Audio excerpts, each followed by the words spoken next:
West ബാങ്കിലെയും ഗാസയിലെയും പോരാട്ടങ്ങൾക്ക് വിരാമമിട്ട് ഗാസയിൽ Hamas ഉൾപ്പെടെയുള്ള മുഴുവൻ തീവ്രവാദ ഗ്രൂപ്പുകളെയും നിരായുധീകരിക്കുന്നതിനുള്ള ചരിത്രപരമായ കരാറിലെത്തിയതായി US പ്രസിഡന്റ് ഡൊണാൾഡ് ട്രംപ്.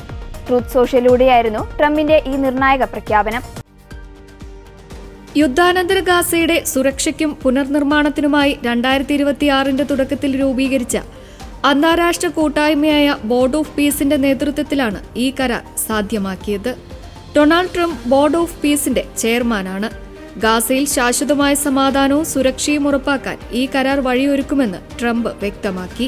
ഹമാസിന്റെയും മറ്റു സായുധ ഗ്രൂപ്പുകളുടെയും നിരായുധീകരണം പൂർത്തിയാക്കുന്നതോടെ ഇസ്രയേൽ സൈന്യം ഗാസയിൽ നിന്ന് പൂർണ്ണമായും പിൻവാങ്ങും. ഗാസയിൽ പുതിയ പാലസ്തീൻ ഭരണകൂടം നിലവിൽ വരും. ഗാസയിലെ ജനങ്ങൾക്ക് സുരക്ഷ നൽകാനായി ഇന്റർനാഷണൽ സ്റ്റെബിലൈസേഷൻ ഫോഴ്സ് പുതിയ പാലസ്തീൻ പോലീസ് സേനയുമായി ചേർന്ന് പ്രവർത്തിക്കും. കരാറിനായി പരിശ്രമിച്ച ഈജിപ്ത്, ഖത്തർ, തുർക്കി എന്നീ രാജ്യങ്ങൾക്ക് ട്രംപ് നന്ദി അറിയിച്ചു. ആയുധങ്ങൾ താഴെവെക്കുന്നതുമായും ഇസ്രയേൽ സൈന്യത്തിന്റെ പിന്മാറ്റവുമായി ബന്ധപ്പെട്ട് കരാറിലെത്തിയ കാര്യം മുതിർന്ന ഹമാസ് നേതാവും അന്താരാഷ്ട്ര വാർത്താ ഏജൻസികളോട് സ്ഥിരീകരിച്ചിട്ടുണ്ട്. എന്നാൽ ഈ കരാർ സംബന്ധിച്ച് ഇസ്രയേൽ ഭരണകൂടം ഇതുവരെ ഔദ്യോഗികമായി പ്രതികരിച്ചിട്ടില്ല.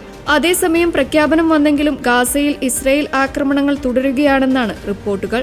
കഴിഞ്ഞ ദിവസവും ഇസ്രയേൽ നടത്തിയ ബോംബാക്രമണത്തിൽ 4 പാലസ്തീനികൾ കൊല്ലപ്പെട്ടിട്ടുണ്ട്.